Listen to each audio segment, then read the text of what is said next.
porcaria voltou, mas acho que não voltou, não. Boa noite, tudo bem? Hoje nós temos o prazer de apresentar o professor Stavros Chantopoilos, né?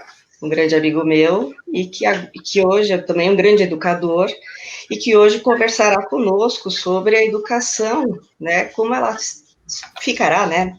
Após, né? Nesse pós-pandemia, né? E como ele está.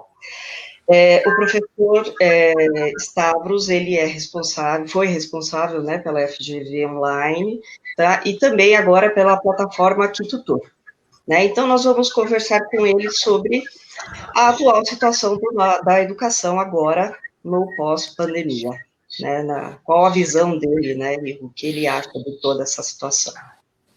Boa noite, professor. Boa noite a vocês duas, Karen, Verônica, muito obrigado pelo convite. E agora eu acho que a bola da vez é a gente ficar falando sobre o que vai acontecer nesse processo educacional, né? A primeira fase da pandemia já foi e agora a gente já tem que pensar no futuro, né? Então, vamos em frente. Em primeiro lugar, né, Stavros, é um grande prazer te ter aqui conosco, né? Nós estamos muito felizes porque tu és um ícone, né, dentro do ensino híbrido, toda a tua caminhada profissional, e eu acho que é importante as pessoas saberem um pouquinho, e eu gostaria que tu explicasse um pouquinho para nós exatamente como é que foi essa visão da plataforma Kitutor, né, que ela teve uma abrangência tão grande, assim, tão curto tempo, né, e o que tu esperas daqui uns 6, 7, 8 meses para frente, em termos dessa educação híbrida, né, e também dessa preparação desse professor, né? Eu acho que o grande ponto é o seguinte, assim que veio essa pandemia, de repente as aulas online eram permitidas para todos, né? Ou seja, a gente teve que esperar uma pandemia, né, um fator efetivo para entrarmos no século XXI. Eu não tenho dúvida que esse marco da pandemia, ele é um marco da entrada do século XXI em termos históricos. Mas no que tange à educação, a gente sempre esteve com o freio puxado, né, em relação ao uso de tecnologia no processo educacional. É óbvio que a gente nunca imagina que a gente vai começar a usar a educação online de uma forma massiva, com aparelhos smart, computadores e tal, na primeira infância, na infância do jeito que a gente está fazendo hoje, tá certo? Na orelhada, que na verdade é o que a gente está fazendo, né?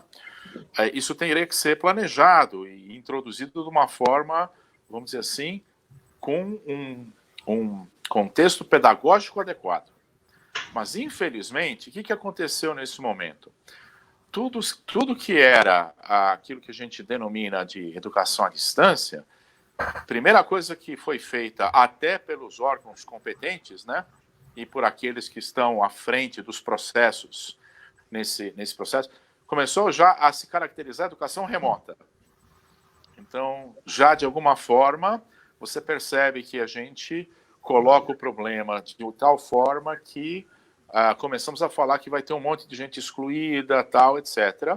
E eu não vi, pelo menos nesse primeiro momento, uma atitude de como que a gente vai fazer para incluir todo mundo. E aí ficou um processo bastante solto, de que ninguém no mundo sabe o que fazer, nós também não sabemos, né?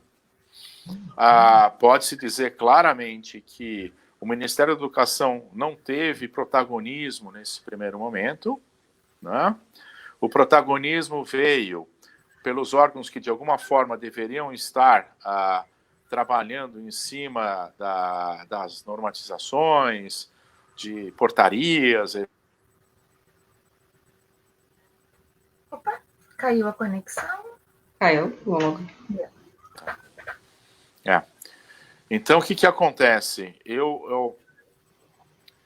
Nesse sentido todo que veio, você se preocupou em levar um processo de como é que a gente vai organizar isso.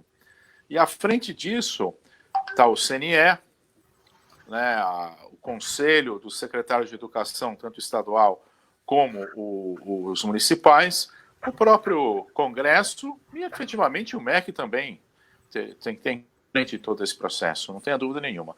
Mas a liderança disso não está no âmago onde deveria estar. Não? Então, você tem N situações.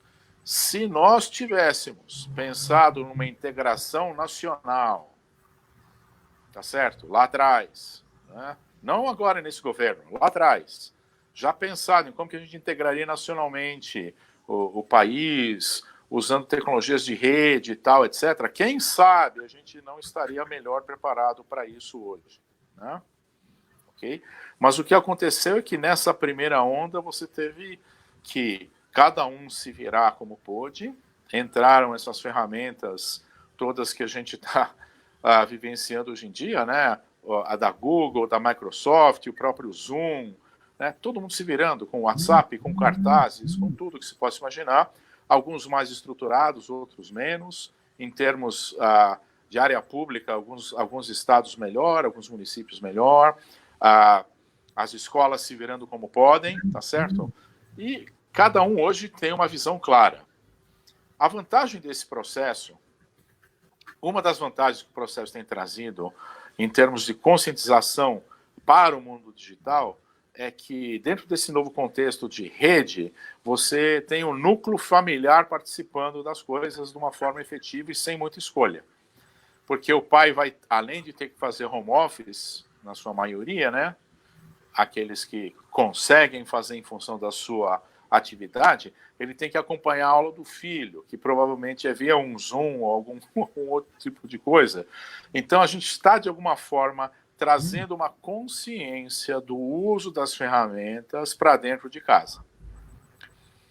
Então, de uma vez por todas, aquilo que a gente usa sempre no nosso dia a dia, para a vida pessoal, para a vida profissional, por que não agora ver como é que isso vai ser integrado no processo de aprendizagem, tanto na formação básica, como na formação holística continuada de cada um.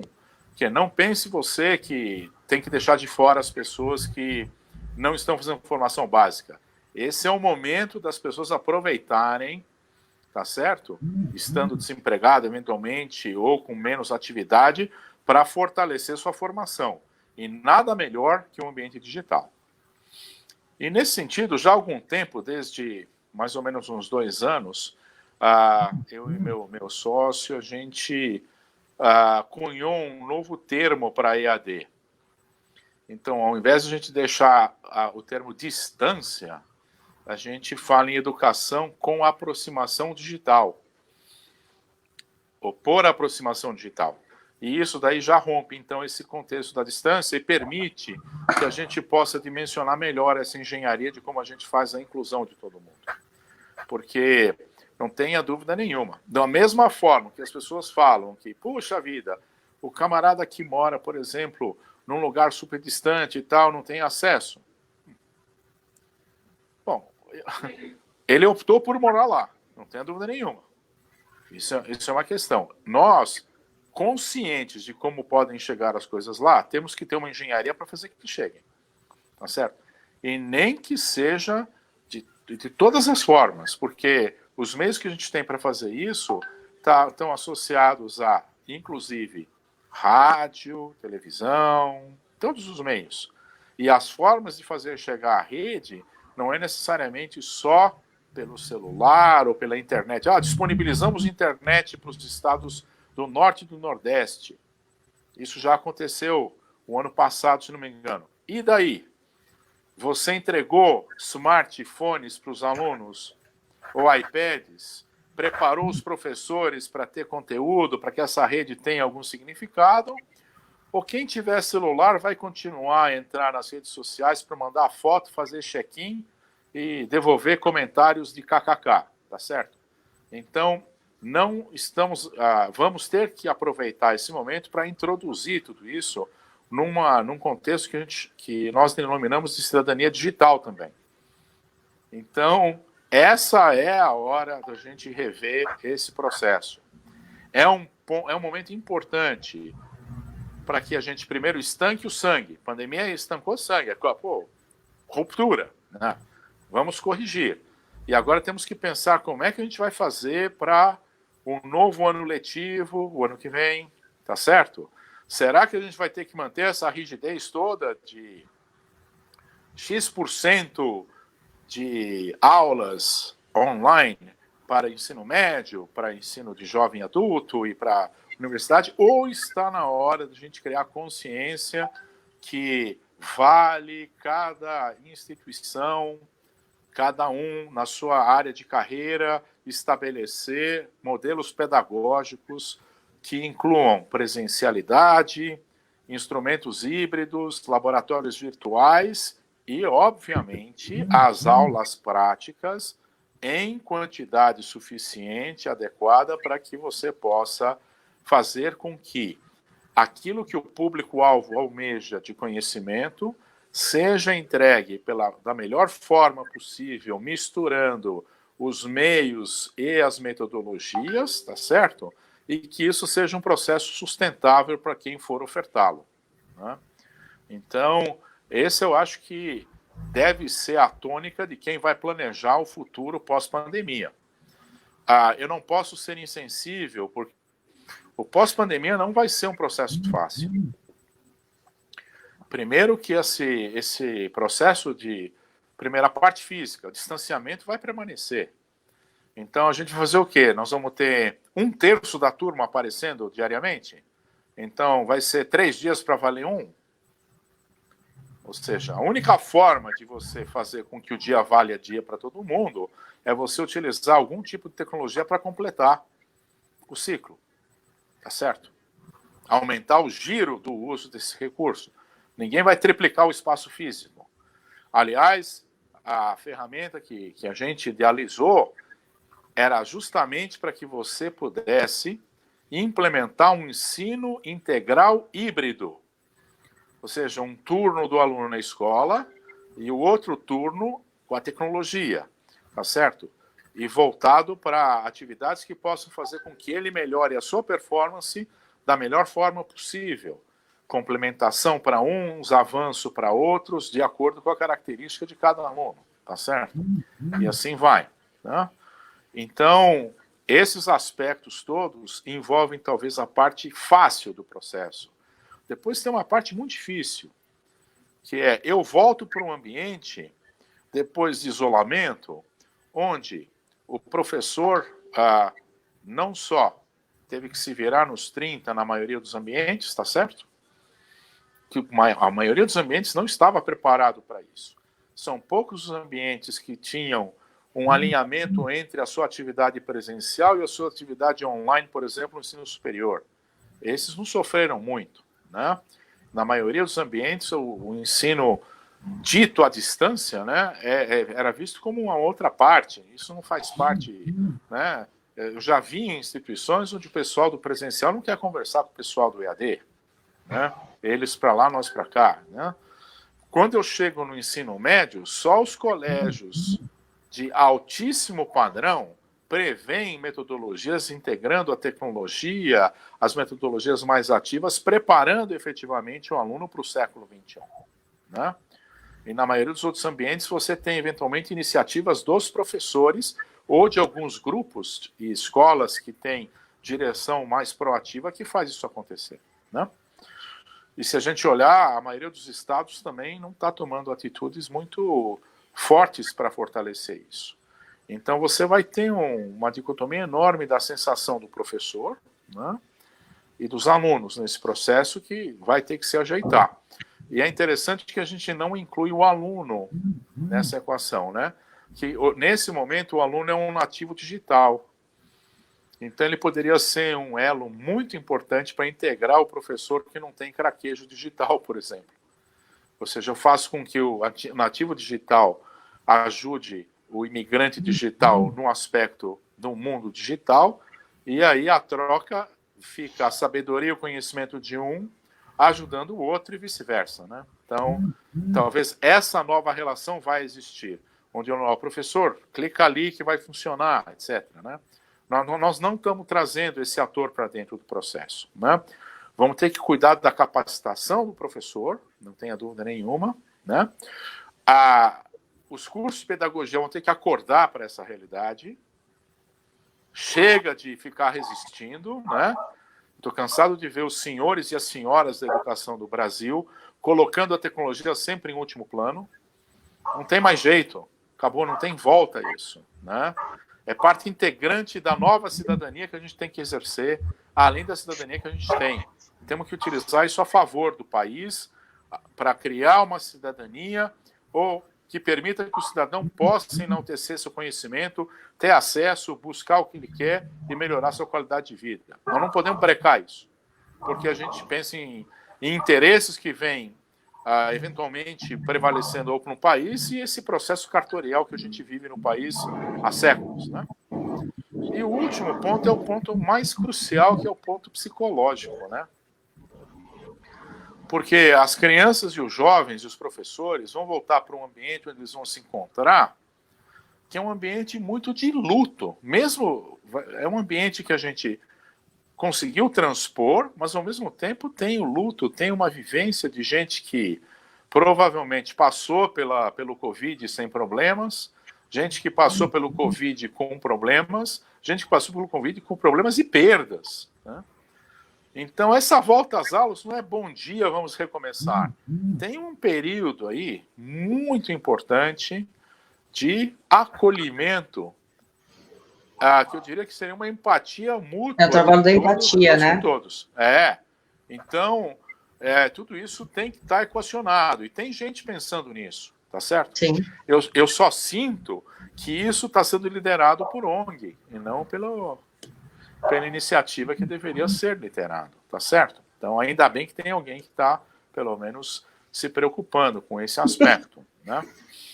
E agora, recentemente, se não me engano, o MEC anunciou cursos gratuitos de formação técnica, que, na realidade, foi algo que foi anunciado pelo Ministério da Economia um tempo atrás também, né? Onde o Ministério da Economia localizou 17, 18 instituições e ofertaram cursos. Então, tem que aproveitar tudo isso para alavancar e criar ânimo em torno desse processo. Então, esse processo da pandemia nos ensinou isso, né? E ensinou também que o professor, aquele professor que tem... Eu ouvi relatos de professores que pagaram até planos de celular para o aluno poder ter acesso à internet. Quer dizer, isso é típico de professor. Né? Uhum. Professor que tem o espírito na alma é o que vai fazer. Mas não é o que tem que ser feito. Tá certo? Isso tem que ser exceção da exceção. Então, vamos ter que cair a ficha. Ontem, na posse do novo ministro das Comunicações, né? Me deixou bastante, vamos dizer assim, eu fiquei bastante feliz de ver que o ministro falou que a gente precisa integrar digitalmente o país. Né? Sim. Ele usou o termo internet.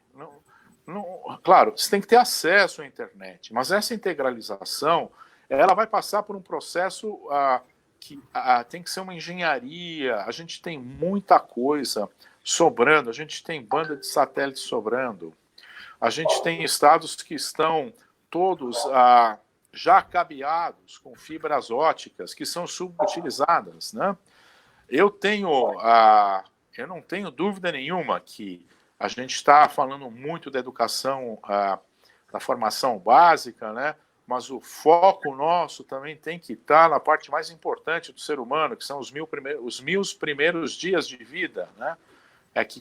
Aí é que eu vou gerar a intelectualidade do indivíduo, todo o poder que ele vai ter de intelectual, introjetando um monte de proteína para o desenvolvimento cerebral dele, tá certo? Então, você percebe que a gente é um momento onde a gente tem que aproveitar esse movimento da saúde e mudar os valores, né?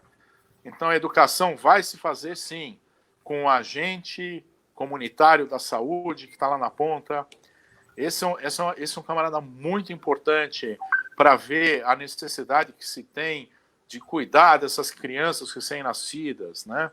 De ajudar na capacitação de como cuidar das mães, né? De criar um ambiente de creche que possa absorver isso adequadamente. Então, o agente comunitário lá na ponta é importantíssimo. Então, o Ministério da Saúde, com certeza, e todas as secretarias estaduais, municipais de saúde vão fazer parte desse processo, não tenha dúvida nenhuma, né? A parte de comunicação para a infraestrutura, que é uma engenharia, de nada vai adiantar a gente ter internet se não tiver o desdobramento do que está previsto para que isso possa ser utilizado. Senão a gente vai cometer o mesmo equívoco que ocorreu na maioria dos ambientes quando enchemos escolas de computadores e não tinha nada para colocar no computador, né? Sim. Recentemente teve até notícia que em alguns lugares tem computador fechado em sala até hoje, que nunca foi usado, né? Então, e é o momento para que, por exemplo, iniciativas e atitudes que um Estado está tendo mais resultado em relação ao outro, esse seria o momento da gente fazer um pacto nacional da educação, tá certo? Da mesma forma com que se pactuam os itens federativos em torno de previdência, né? Temos que mudar a previdência. Então vamos lá, pacto nacional. Temos ajuste fiscal a fazer, pacto nacional. Esse talvez seja o momento para que a gente faça o pacto nacional educacional, né? Para que a educação possa buscar esse processo de inclusão, de participação, de acesso. E o mais importante, quando você pensa em educação por aproximação digital, você zera as distâncias continentais. Qual é a distância nossa agora? É zero. Nenhuma. Cada uma de vocês está num lugar, inclusive em um estado diferente, né? Verdade. Né? A Karen está no Rio Grande do Sul, a V está na Grande São Paulo e eu estou na cidade de São Paulo, entendeu? Então, qual a distância nossa aqui? Zero.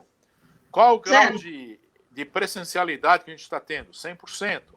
Isso daqui é muito próximo de um processo tácito de troca de conhecimento. A única coisa que não daria para a gente fazer era uma demonstração física para alguém ensinar algo, tá certo? Então, nós estamos num nível tácito que só não é o nível tácito que a gente chama endêmico, tá certo? Aquele que você precisa ver o negócio acontecer ou sentir. E que, se a gente quisesse ter isso, a gente poderia até fazer com realidade virtual, se fosse o caso. Tá certo? E depois, eventualmente, até para treinar a pessoa e outras tecnologias que a gente tem por aí que poderiam estar auxiliando em todo esse processo que a gente está mencionando.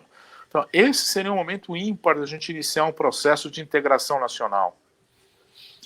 Onde, por exemplo, a hora que usasse a tecnologia primeiro para acelerar a capacitação dos professores e dar condições também para os dirigentes escolares poderem se organizar em torno desse processo, né?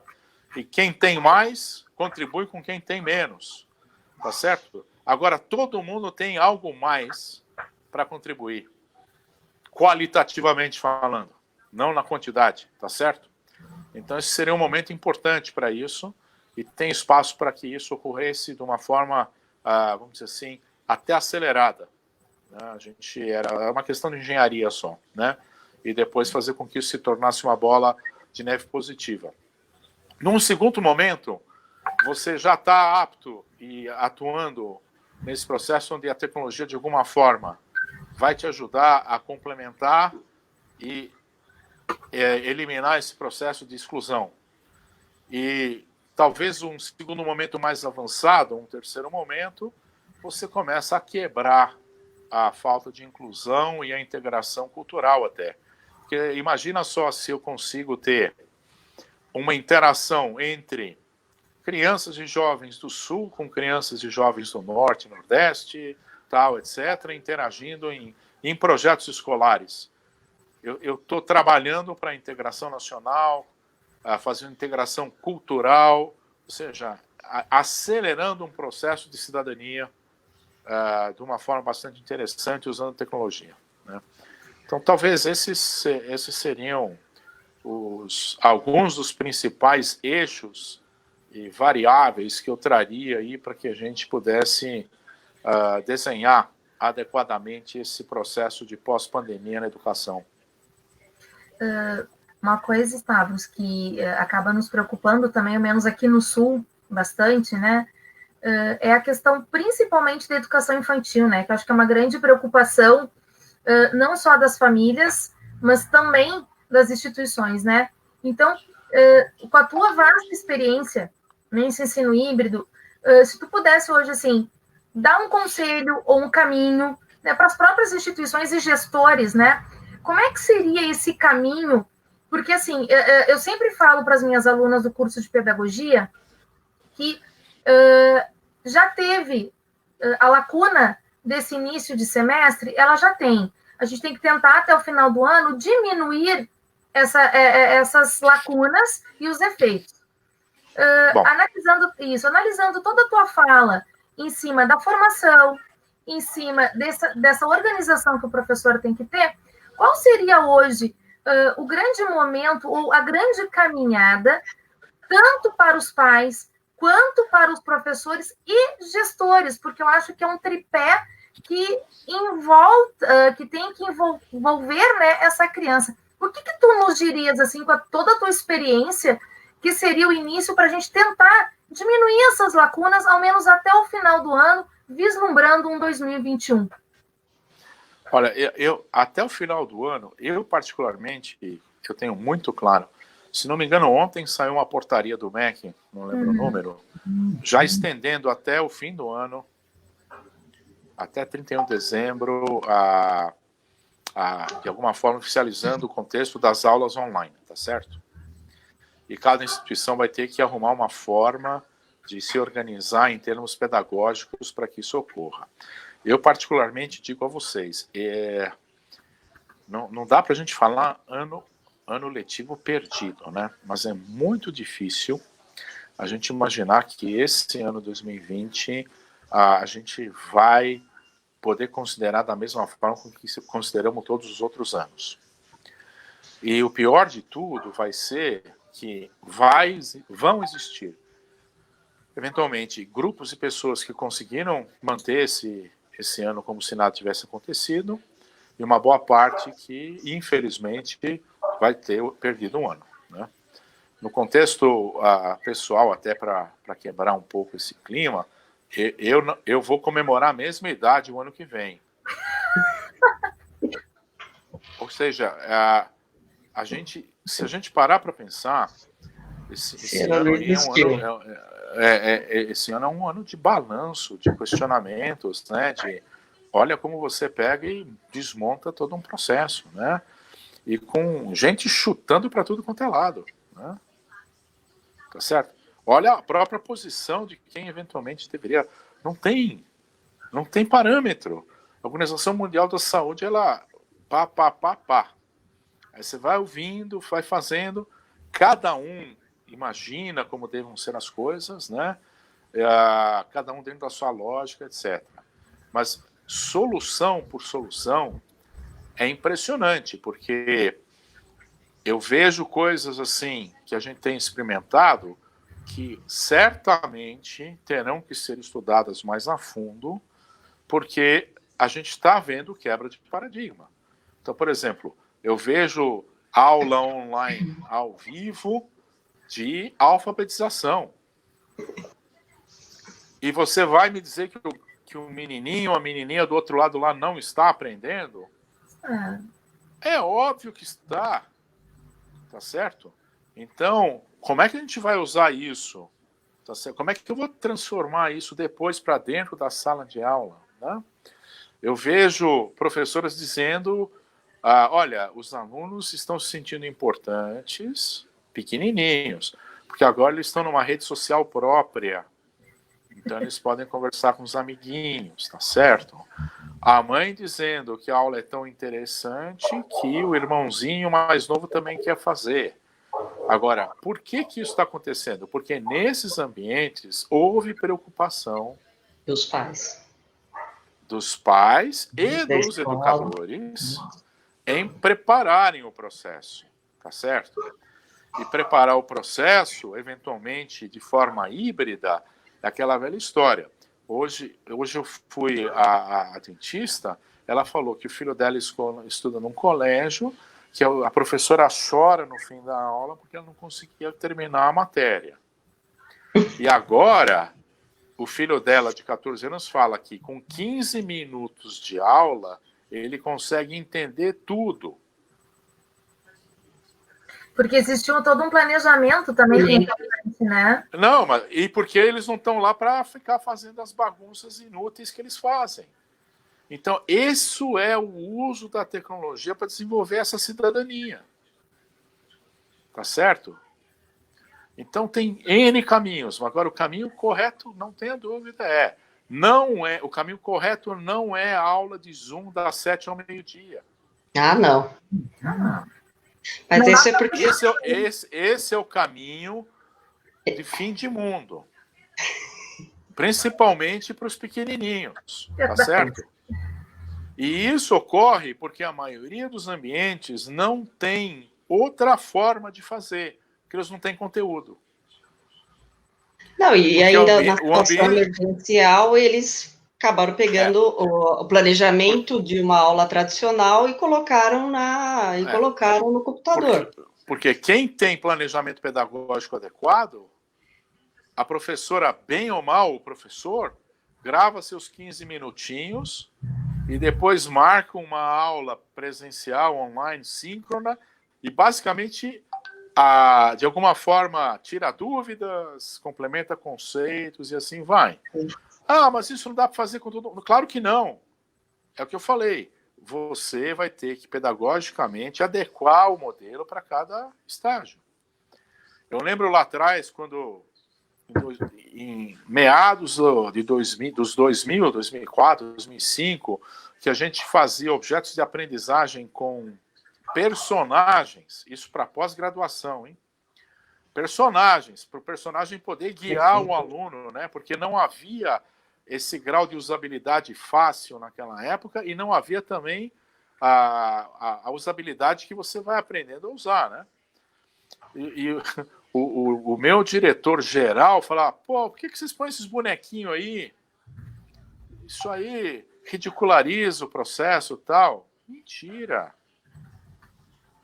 Era difícil convencê-lo. Por quê? Porque no mindset dele, e em qualquer acadêmico, o aluno de pós precisa de texto para ler. Tá certo? Que, para mim, obviamente, se eu começar a ver um negócio que vai partezinha demorar, quem tem perfil acadêmico, fala, cadê o texto? Tá certo? Mas aqui a gente está criando muito mais do que isso, né? E eu vejo, nos países todos que eu tenho visitado, eu vejo como é introduzido tudo isso desde criancinha, né? Por exemplo, lá no Sudeste Asiático, na própria China, Singapura, Coreia, você não vê eles levando o celular para a sala de aula. Mas eles começam a introduzir lógica de programação, tá certo? Utilizando métodos lúdicos, etc., né? E assim vai, entendeu? Então, tudo isso pode ser feito numa interface, e vai ter que ser feito, porque senão vamos parar de estudar nos próximos 2 anos. Vamos tirar férias do mundo todo, ficando em casa. Tá certo? Né? Não, e assim realmente. vai. Então o grande recado aqui é: não existe solução pronta, existem caminhos. Quais são os caminhos? Antecipe o máximo que você puder para o seu aluno, para deixá-lo curioso, instigá-lo e que promova um aspecto dele buscar, até discutir isso com seus colegas, tal, etc., para construir, de alguma forma, conhecimento na cabeça dele. Tá certo? Então, esse é um processo que a gente vai rever, o processo de construir isso. Depois, obviamente, tem que ter um modelo síncrono, com certeza, que pode acontecer quando? Quando eles forem para a sala de aula. Só que ele não vai poder ficar o tempo todo. Certamente vão existir turnos. Então, ao invés de eu ficar 4, 5 horas na sala, eu vou ficar 1h30. Então, nessa 1h30, eu vou ter que consolidar aquilo que eu antecipei para o garoto. E nesse meio tempo, eu tenho que ter ambientes onde eles possam interagir. Tá? Isso tem de sobra. Só que não se usa nem nos sistemas, porque os próprios grandes fabricantes de solução, o que eles fazem? Eles replicam o modelo da sala de aula para a sala digital. Tá certo? Tu sabe que eles não aproveitam as redes de colaboração para utilizar num processo de aprendizagem, que é o modelo que eu acredito. Onde você empodera tanto o professor como o aluno. Ele sai do básico e ele pode trazer coisas que vão acrescentar o tempo todo. Né? Então, esse eu acho que é o caminho que tem que ser buscado e desenhado. Tu sabe que eu fico muito feliz, não só eu, mas acho que a Verônica e todas as embaixadoras em ouvir essa tua fala, porque quando a Masterclass surgiu, ela surgiu justamente dessa necessidade nossa, né? Porque a gente vinha sentindo justamente isso, que as grandes escolas, empresas, enfim, ou até mesmo o setor público, eles estavam querendo substituir ambientes e esquecendo de toda essa humanização, todo esse preparo, todo esse olhar. A gente sempre brinca entre nós que o grande sacada que a gente quer é justamente essa, é fazer esse olhar diferenciado para esse ensino híbrido, que deveria ocorrer realmente de uma forma contextualizada e, principalmente, instigar esse professor, esse aluno e essa família. Mas note bem, o que acontece? O melhor teste que pode existir para você ver se você realmente está ensinando de forma híbrida é se você está pegando aquilo que você consegue fazer com lápis e papel e traduzindo nos meios eletrônicos, tá certo? Para quem é professor, está entendendo o que eu estou falando. Sim. Que eu canso de ver pirotecnia dizendo Verdade. que a gente vai usar um monte de tecnologia e tal. E isso, olha, isso tem comprometido, inclusive, políticas de governo. Em 2010, eu tive a oportunidade de fazer um benchmarking na Austrália. Era um benchmark que foi chamado era interessante que foi um processo de troca dos ares do Sul, né? Então era a América do Sul e Austrália. Então foi Brasil e Argentina para lá, depois eles vieram para cá. Eu visitei universidades à época que eu percebi o quanto que eles torravam de dinheiro público.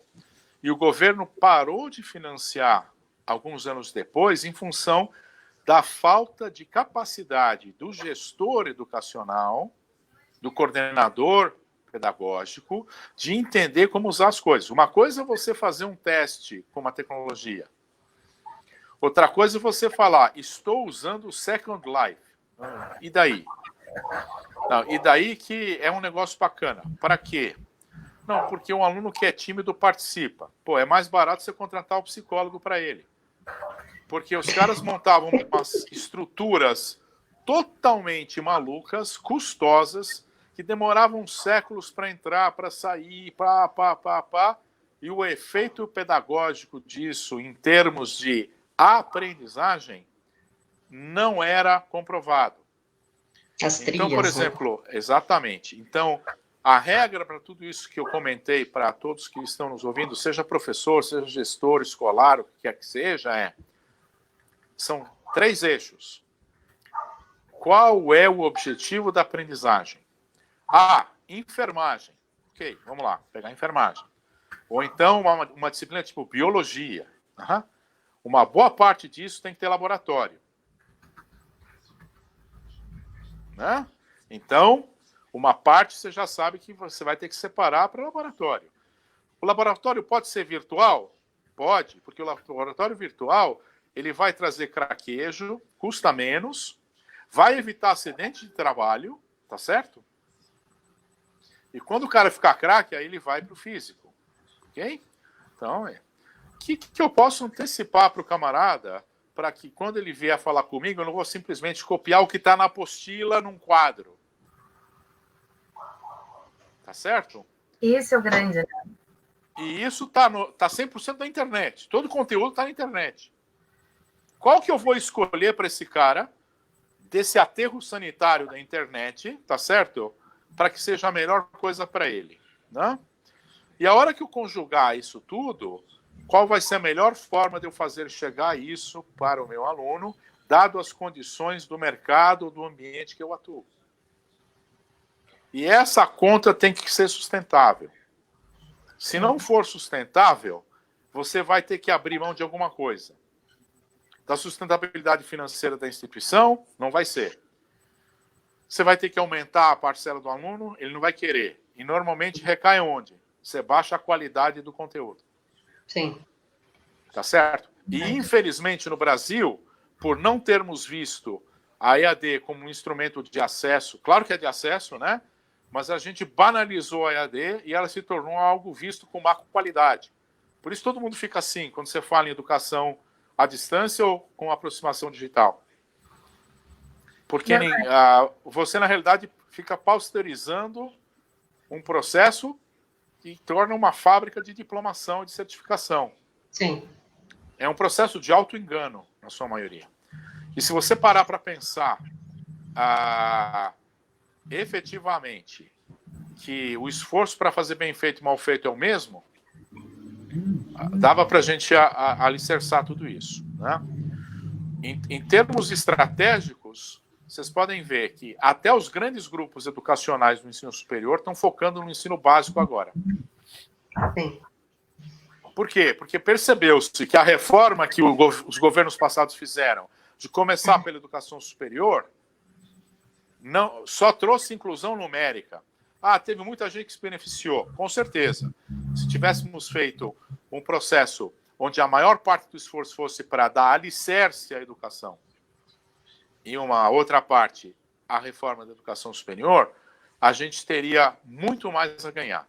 E se a gente tivesse focado nas lacunas de criar cursos para habilitação e competência técnica, a gente criaria a possibilidade de cada um se posicionar melhor para poder prosseguir depois no ensino superior, se fosse o caso. Tá certo?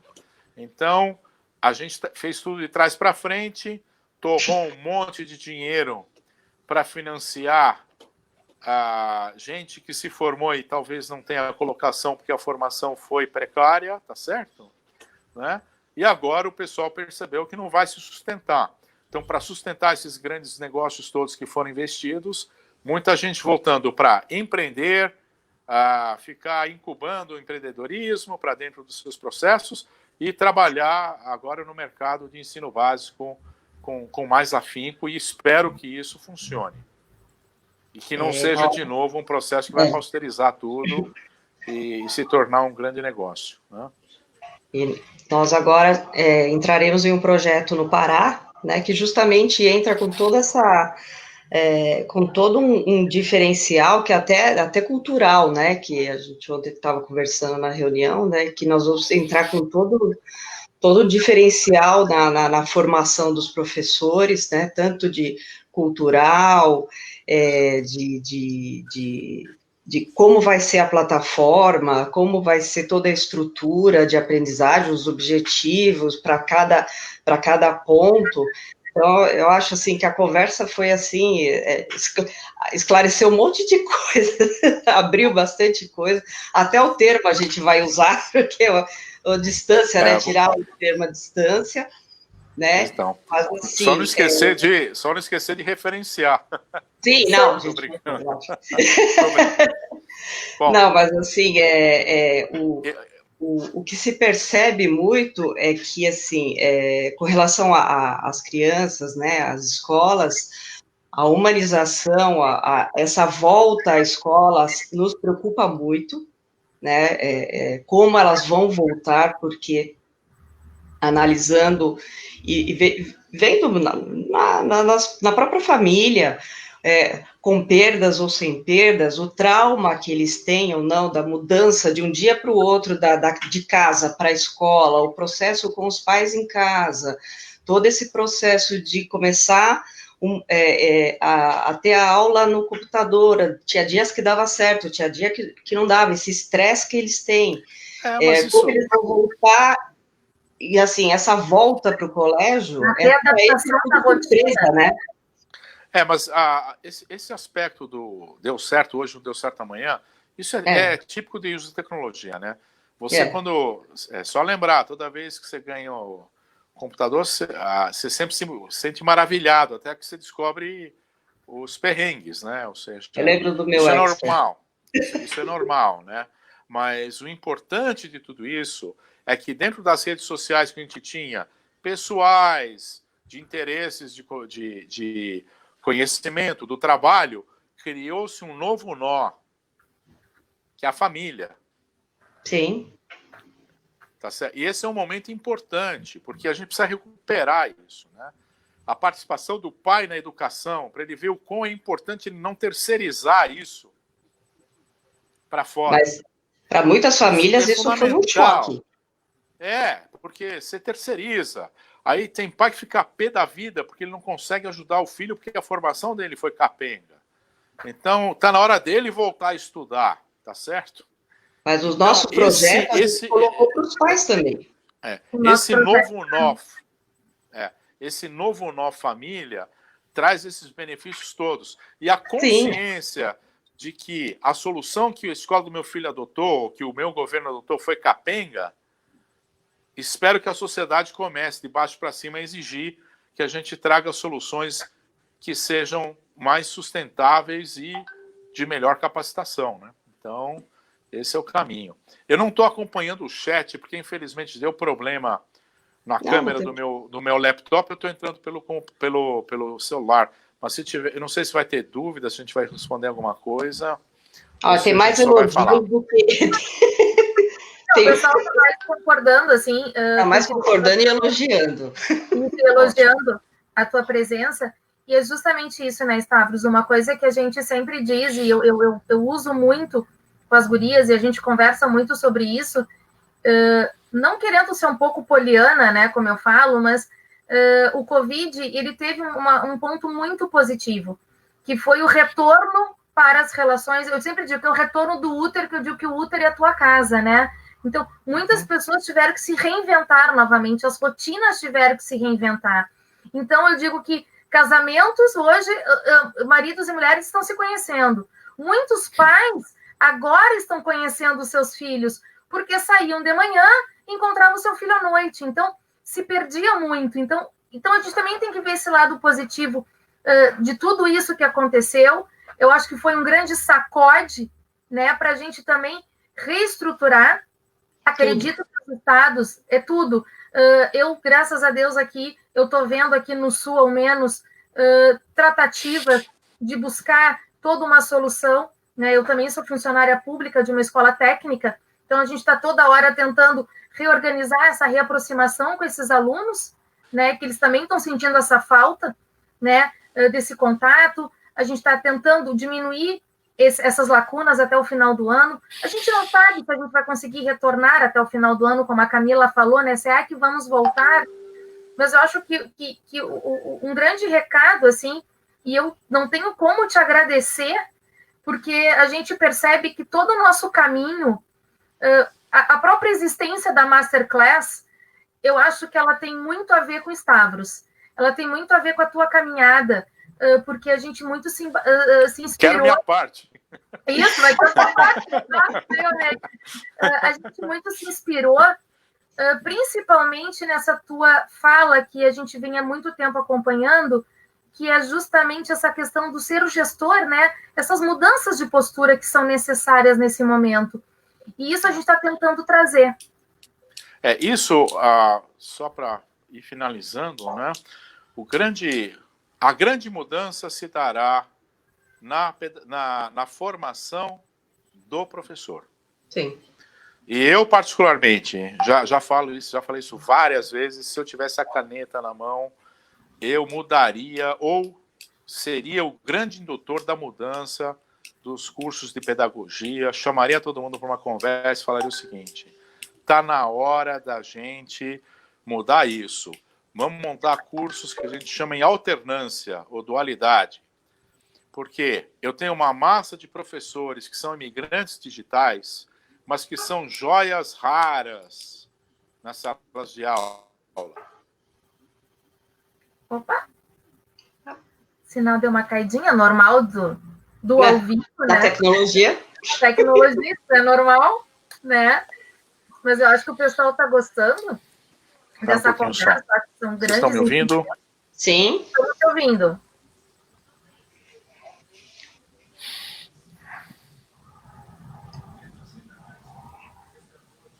Gente, acho que foram, assim, ele está retornando, né?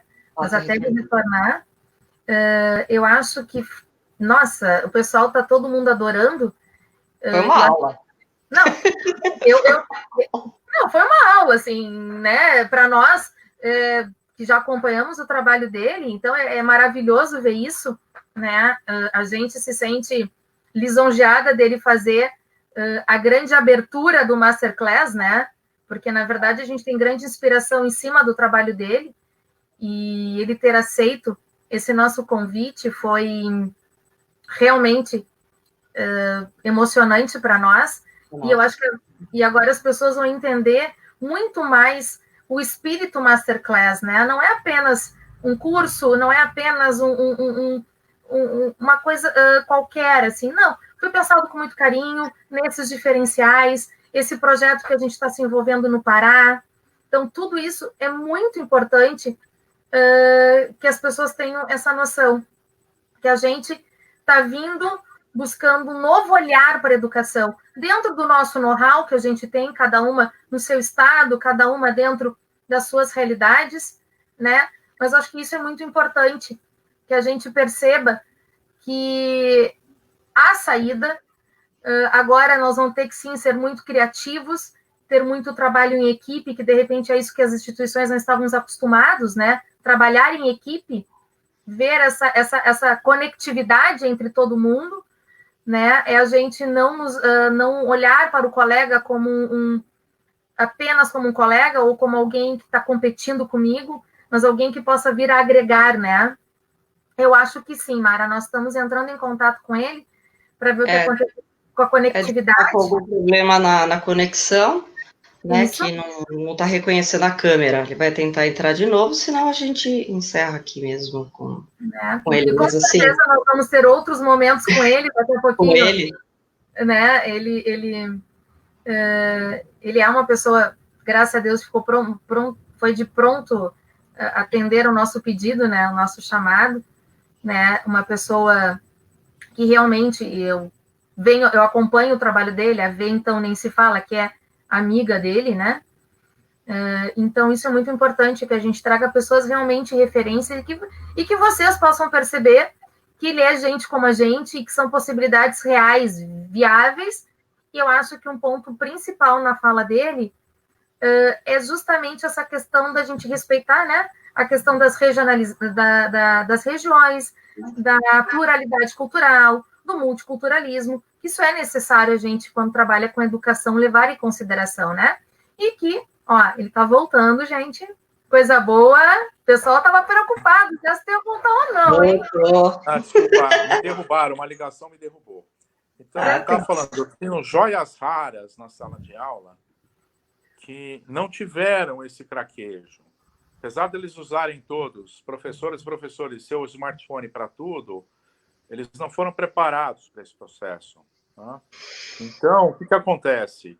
Se eu insistir nos cursos de pedagogia e introduzir não só metodologias, aspectos neurocientíficos, etc., além de toda o histórico da pedagogia que a gente conhece, né? Só que a maioria dos cursos formam militantes e não professores, tá certo? Ok?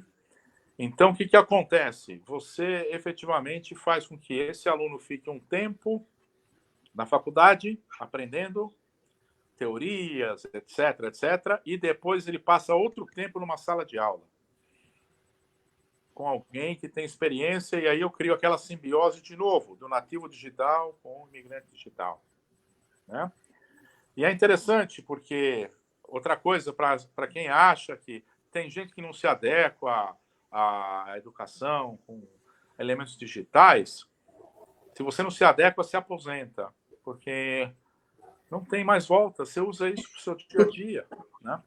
E há muitos anos já, lá atrás, se você pegar, por exemplo, na Europa, você pega a Alemanha, você pega a Espanha e o Canadá, aqui no nosso eixo, são países precursores em favorecer profissionais formados por educação à distância. Porque esses profissionais, eles vinham com algumas competências que são interessantes para o século XXI. Primeiro, que eles são pessoas mais disciplinadas e, se não são, acabam se tornando, pela vontade de estudar, o EAD exige mais disciplina do aluno. Eles aprendem a trabalhar melhor em grupo, em equipe, tá certo? Aprendem a dominar melhor as ferramentas de redes, ferramentas de comunicação, ferramentas de compartilhamento, etc. Então, tem um craquejo nessa inclusão digital no que diz respeito a se virar bem. E, por fim, por você ser obrigado a ler mais e escrever mais, eles têm escrita, compreensão muito mais apurada. Então, essas ditas soft skills, elas vêm junto com o processo de formação no processo de educação à distância. E se o curso for desenhado visando isso, você acelera essa aprendizagem além do conteúdo programático do aluno. Então, esse é o caminho, não tenha dúvida. Esse é o escopo. É isso. E se tu pudesse, assim, para a gente finalizar, se tu pudesse indicar para nós um livro, que livro tu indicarias, assim, para que o pessoal pudesse iniciar algumas leituras que eu acho que é importante? Que livro assim, tu nos indicaria, que tu acha que é um livro uma boa para a gente ter ali para fazer as nossas leituras? Olha, se a gente pensar em leituras estruturantes, a gente tem que ir lá para trás e pegar o que, na minha opinião, o que o Tapscott escreveu sobre o mundo em rede, tá certo? Então, os livros do Tapscott são interessantes para você formar o pano de fundo, ok? Agora, livro assim, apontar, eu diria, busquem livros que mostram elementos associados a metodologias ativas, e a gente tem muita coisa interessante já no nosso país aqui desenvolvido, né? Muitos experimentos, muita coisa, tal, etc. Tem um manual da Comunidade Europeia, que eu tenho certeza que a gente teve muita contribuição, não na pesquisa que eles fizeram, mas em instigá-los com um paper que a gente fez em 2008 sobre cidadania digital. Então, se vocês olharem na Comunidade Europeia, tem um manual de cidadania digital, tá certo?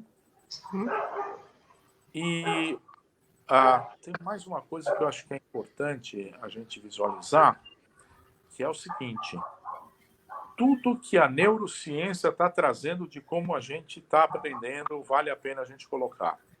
E aí é que mora, assim, aí que, por exemplo, me corta sempre o coração, que o ser humano é impressionante. O ser humano, ele aprende sempre em silos, né?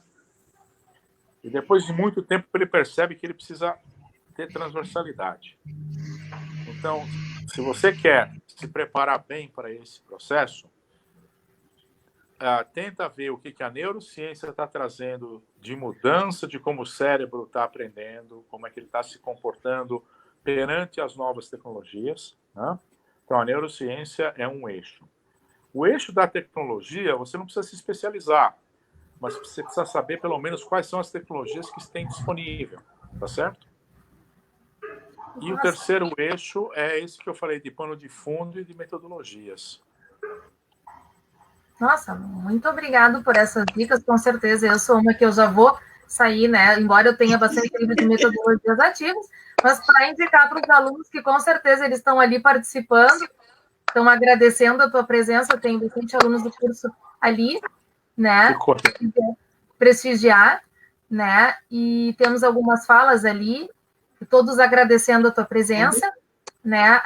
Gostaram? Muito. Né? Não tenho perguntas aqui que eu tenha visto exatamente. A gente não tem, nós temos só contribuições que vieram a corroborar com a tua fala só aumentou, eu acho, mais a força para esses professores, para essas famílias que estão nos vendo, né? E a compreensão. Nossa, Stravos, eu só tenho que te agradecer por todo esse carinho que tu tiveste conosco, principalmente, né, em estar aqui presente, e com certeza vão pedir muito mais que tu venhas, viu? Para participar com a gente sempre estar falando desses assuntos. Vai virar embaixador, né? Vai virar embaixador, hein? Vai virar embaixador. E um dos avisos só do Masterclass é que os módulos já estão entrando e vão entrar semanalmente já, né? Já o primeiro módulo já está, né, no site, né, na plataforma, e já o próximo já na próxima semana.